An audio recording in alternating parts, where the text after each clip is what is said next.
Hello दोस्तों, आप सबका आपके अपने चैनल में स्वागत है। आज हम बात करेंगे एक कहानी की, एक विधवा बहू और उसके भाइयों की कहानी। नीलम नाम की एक महिला जिसका एक छोटा सा प्यारा सा सपनों का संसार था। नीलम अपनी छोटी सी दुनिया में बहुत खुश थी। नीलम अपने घर में अपने माँ बाबा और दोनों भाइयों की तो लाडली थी ही, ससुराल में भी उसने अपने प्यार भरे स्वभाव से सबका दिल जीत लिया था।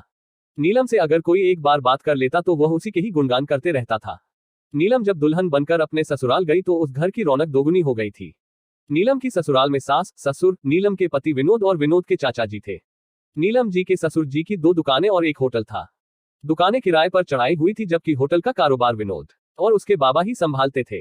होटल का काम अच्छा होने के कारण होटल की आमदनी अच्छी खासी हो जाती थी और जो दुकानों का किराया आता था उसमें उनके परिवार के सभी आरन खर्चे पूरे होने के बाद अच्छी खासी जमा पूंजी हो जाती थी। और जब से नीलम इस घर की बहू बनकर इस घर में आई थी तब से होटल का काम और भी अच्छा हो गया था।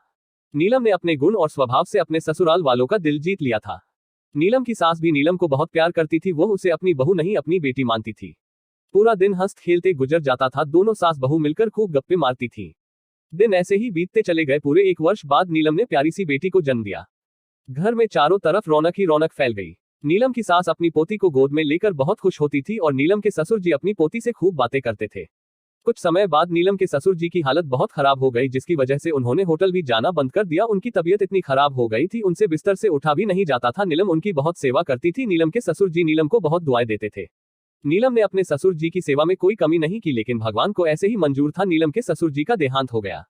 ससुर जी के देहांत की वजह से नीलम भी अब मायूस सी रहने लगी थी। घर की रौनक कम हो गई थी। नीलम बार बार अपने ससुर जी को याद करके रोने लगती थी, क्योंकि नीलम के ससुर जी नीलम की बेटी से बहुत बातें किया करते थे। हालांकि नीलम की बेटी ने अभी बोलना भी शुरू नहीं किया था, लेकिन फिर भी उससे बहुत बातें करते रहते थे, जिससे घर में बहुत ही रौनक रहती थी। पहले नीलम के ससुर जी होटल पर पूरा दिन बिताया करते थे, लेकिन जब से उनकी पोती घर आई तब से वह होटल भी कम जाया करते थे। होटल घर के नजदीक ही था, इसीलिए उनको आने जाने में भी कोई दिक्कत नहीं होती थी। घर में अब सूनापन हो गया था। दिन ऐसे ही बीतते गए। 2 साल बाद नीलम ने दूसरी बेटी को जन्म दिया। घर में खुशियों की लहर दौड़ गई। घर का सूनापन उन 2 बेटियों की किलकारियों से खत्म हो गया। विनोद भी अपनी बेटियों के लिए होटल से घर बार बार चक्कर लगाया करते थे। दोनों सास बहू का भी पूरा दिन उन 2 बेटियों के साथ हंसते खेलते गुजरने लगा। बड़ी बेटी का नाम सिम्मी और छोटी का नाम निम्मी रखा। बड़ी बेटी का नाम सिम्मी उसके दादाजी ने रखा था, छोटी बेटी का नाम निम्मी उसकी दादी माँ ने रखा। जब नीलम और दादी सिम्मी की नटखट शरारतें देखती तो बहुत खुश होती थी। सिम्मी बहुत प्यारी प्यारी बातें करती थी तो नीलम उसकी बातें सुनकर कहा करती थी, मम्मी जी देखिए सिम्मी बिल्कुल पापा जी की तरह बातें करती है। इस पर नीलम की सास कहा करती, हाँ नीलम, यह अपने दादाजी की तरह बातें करती है, अपने दादा के गुण है इसमें, इतनी छोटी बच्ची होकर इसमें इतनी समझदारी है। इसकी बातें सुनकर हैरत होती है।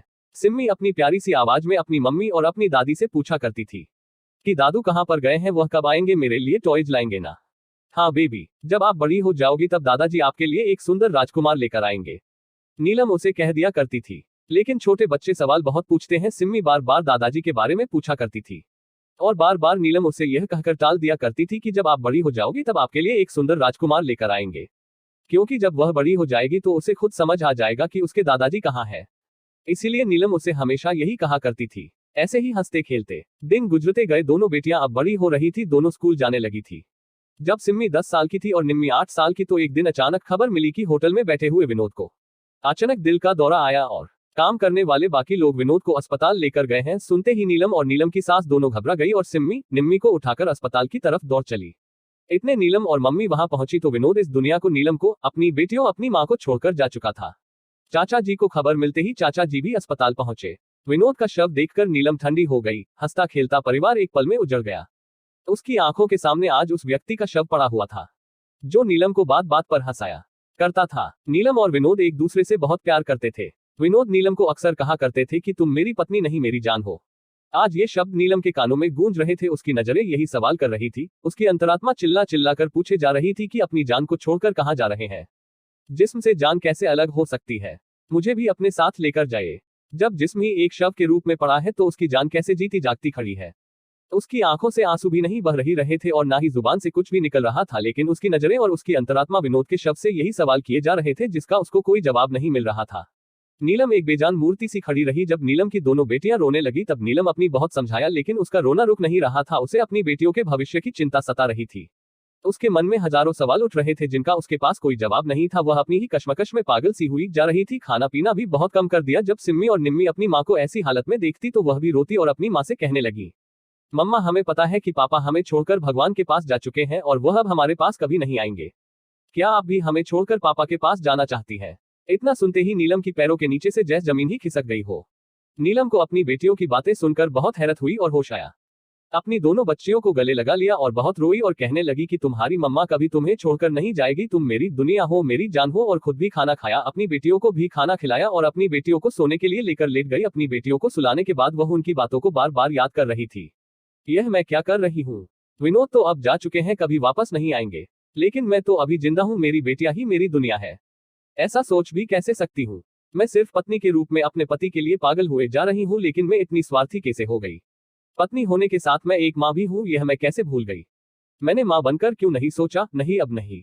मुझे मेरी बेटियों के लिए जीना है, मैं ऐसे हिम्मत नहीं हार सकती। मुझे अपनी बेटियों को अच्छी परवरिश देकर इन्हें पढ़ा लिखा कर काबिल बनाना है। विनोद भी तो यही चाहते थे ना। मैं उनकी इच्छा पूरी करूंगी। दिल को तसल्ली देने के बाद नीलम सो गई।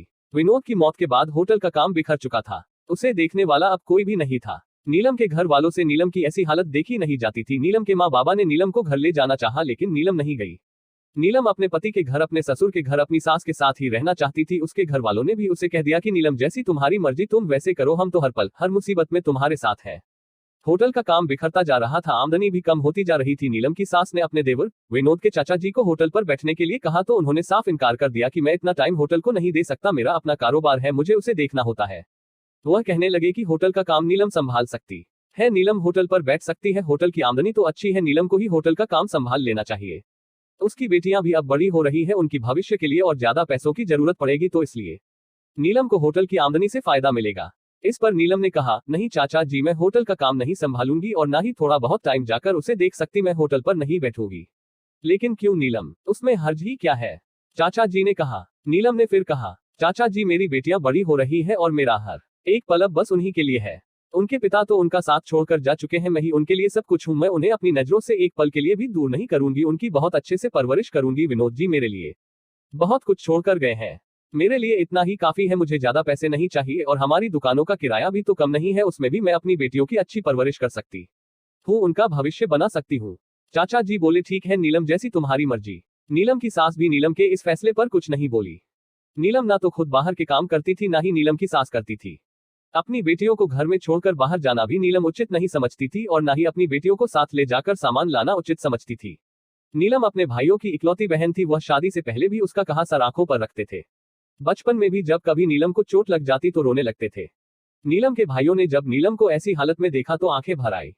उन्होंने नीलम के सर पर हाथ रखा और कहा, नीलम, हम हर तरह से हर हाल में तेरे साथ हैं, कभी तुझ पे कोई आंच नहीं आने देंगे, तू और हमारी भांजियां हमारी जिम्मेदारी है। तू एक आवाज देगी, हम दौड़े चले आएंगे, तेरा फैसला सर आंखों पर। और तीनों बहन भाई की आंखें भर आई। भाई बहन के इस प्यार को देखकर नीलम की सास की भी आंखें भर आई। नीलम के भाई रोज सुबह शाम आकर नीलम की जरूरतों का ख्याल रखते थे। एक भाई सुबह में और एक शाम में आता था। किसी भी चीज की जरूरत होती तो नीलम के कहे बिना उसके भाई उसकी हर जरूरत को पूरा कर दिया करते थे। नीलम ऐसे भाइयों को पाकर खुशी से फूले नहीं समाती थी। वह ईश्वर से यही दुआ करती थी कि ईश्वर हर बहन को मेरे जैसे भाई दे। दोस्तों, आज की ये कहानी आपको कैसे लगी? अच्छी लगी है तो चैनल को सब्सक्राइब करना, वीडियो को लाइक और शेयर करना और कमेंट करके जरूर बताना।